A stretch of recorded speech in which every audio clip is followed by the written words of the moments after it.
If you are watching this, it means you have reached a junction point.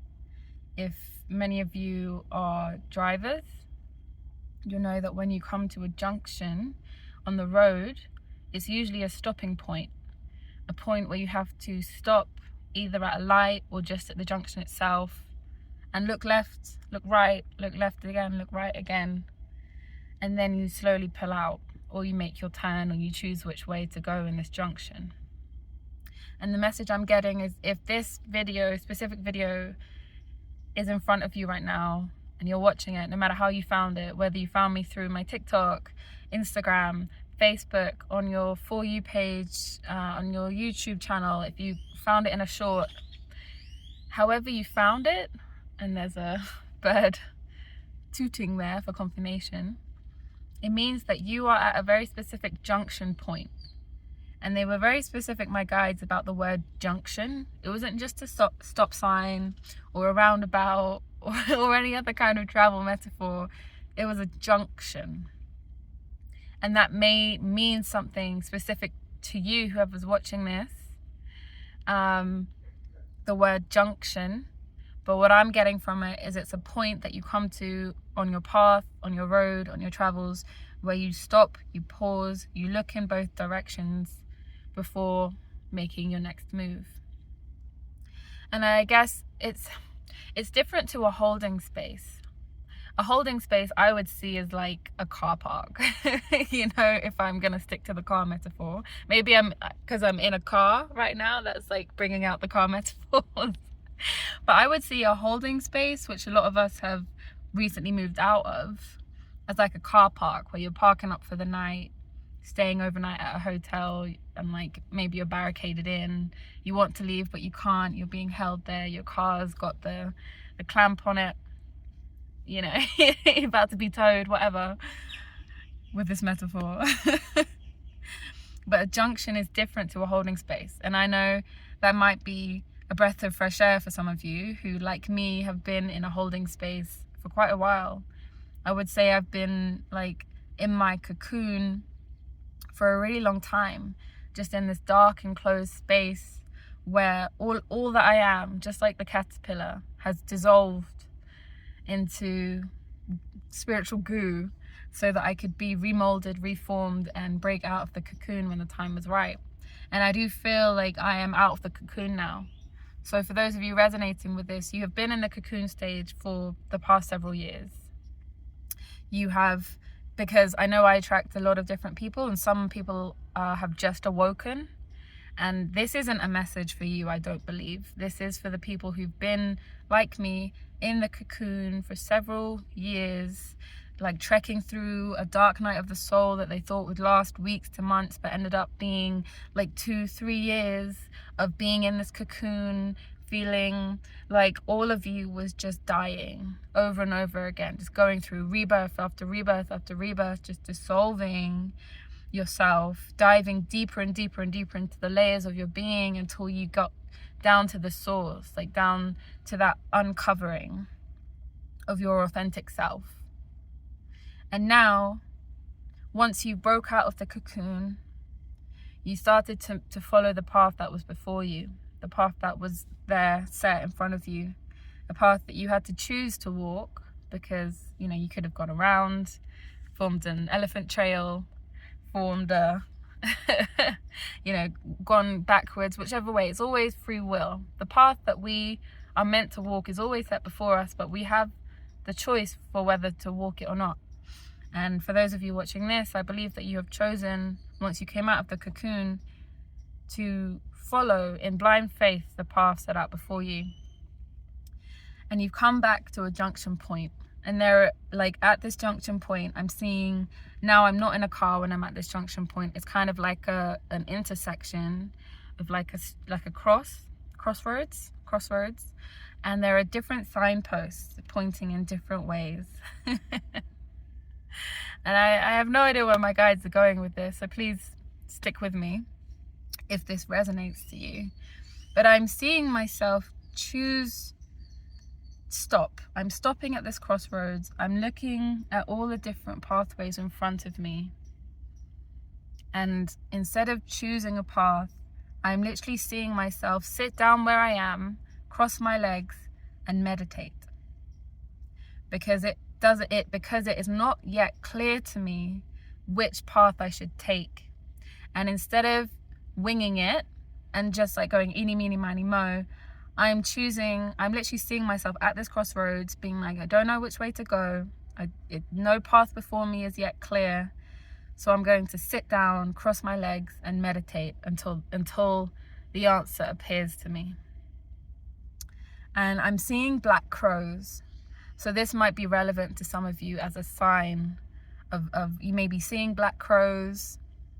You may be resonating with the energy of black crows. I would definitely Google the spiritual meaning of black crows to see what that could possibly mean for you, to see if that resonates. And above me, above this crossroads, I'm seeing these black crows just flying around me. And there's 3 of them. I think there's like 3 of them flying around my head. Each one, I guess, representing the different direction that I could go in. And suddenly one of these birds swoops down and goes down one of these pathways.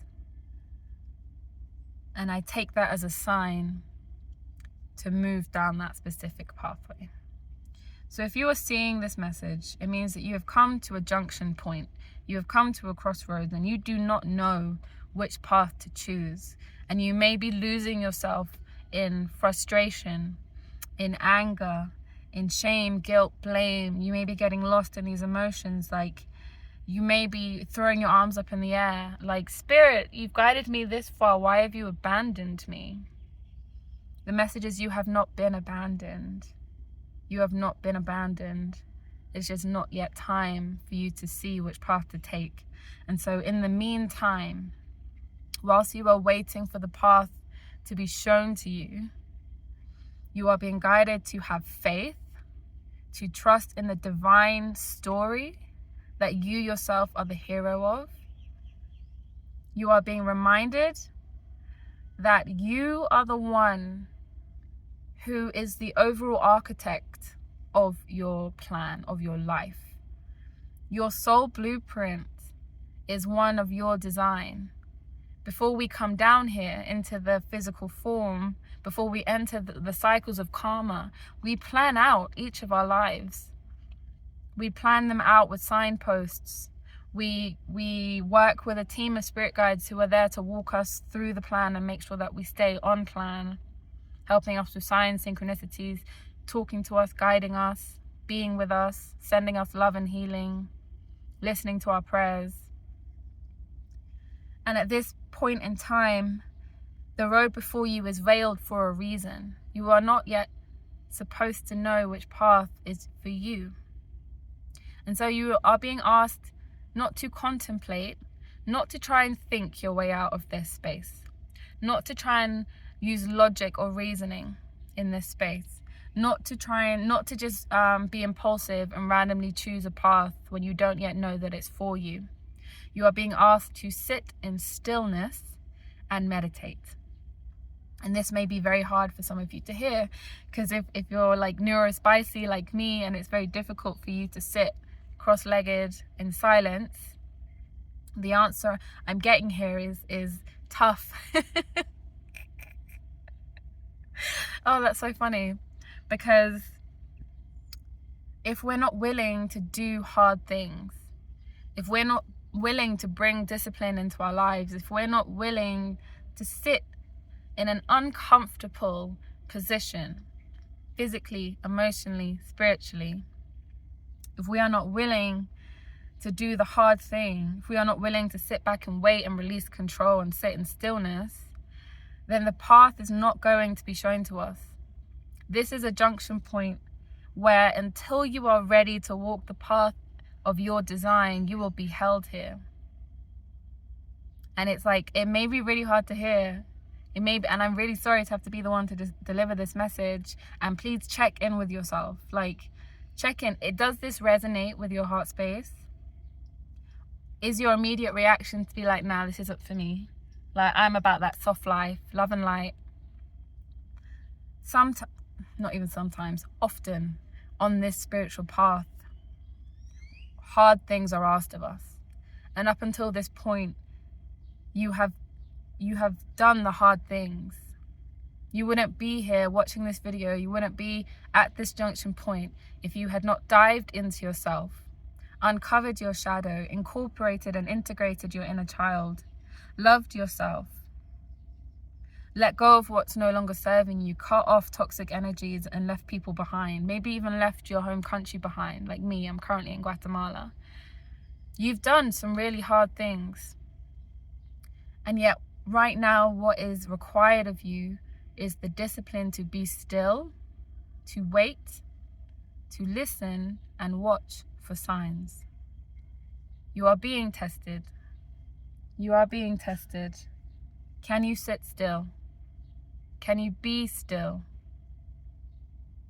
Or will you allow yourself to be distracted by life? And I hold my hands up. I struggle. People, I struggle.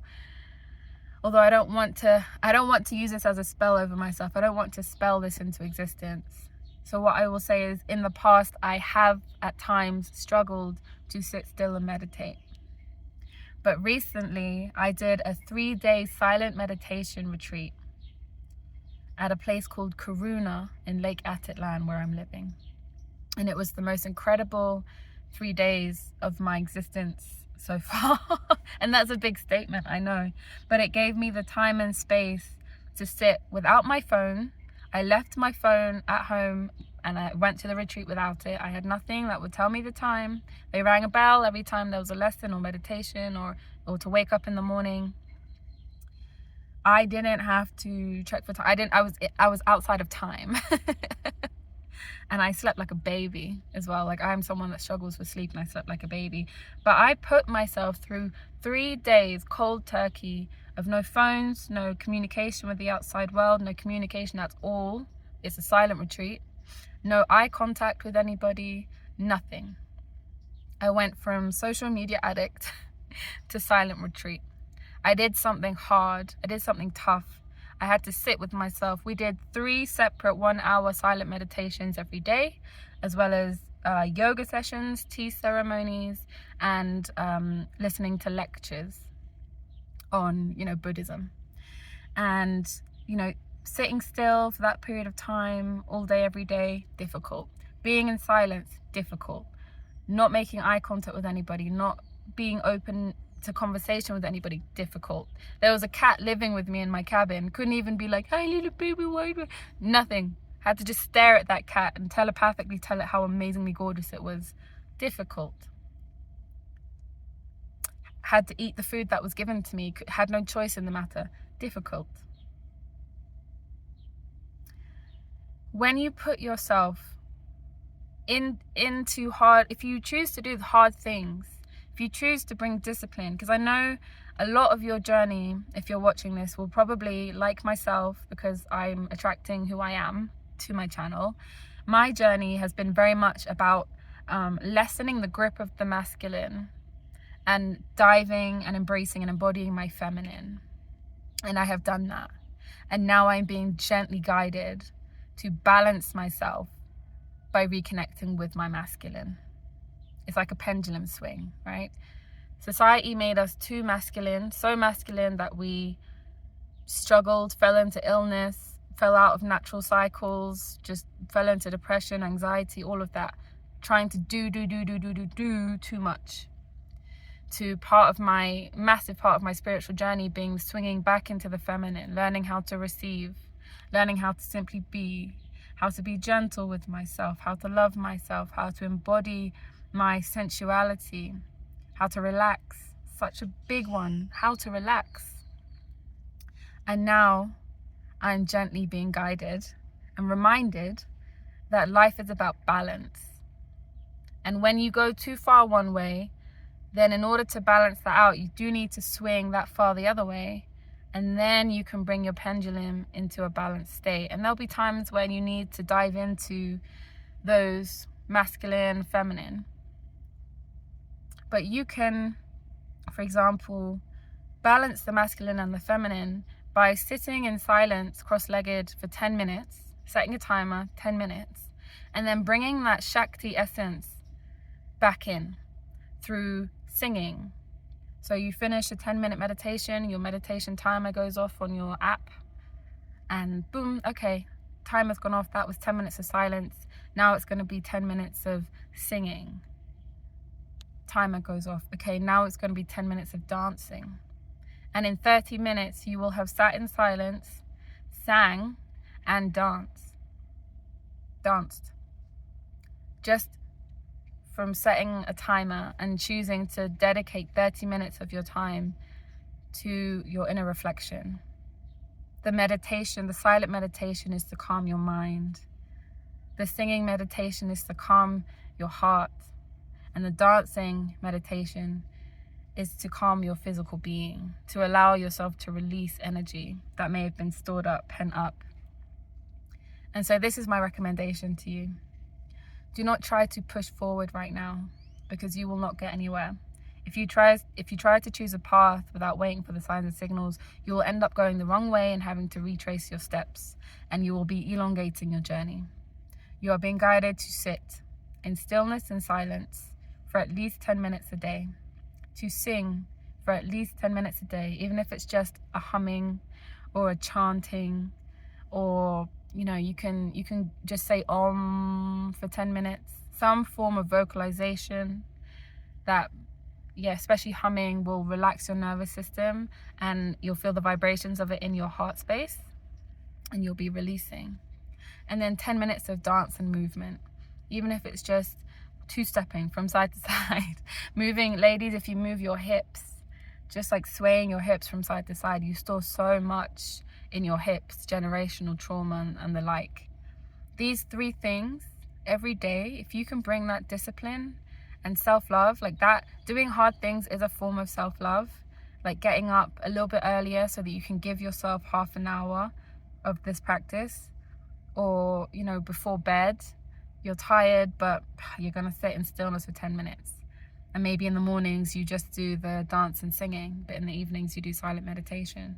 Or maybe you break it up throughout the day, silent meditation in the morning, halfway through the day do some chanting, and then dancing in the evening, or whatever you want to do. But as long as you have those moments of stillness and silence and divine presence, because that's all meditation is bringing yourself into the present moment.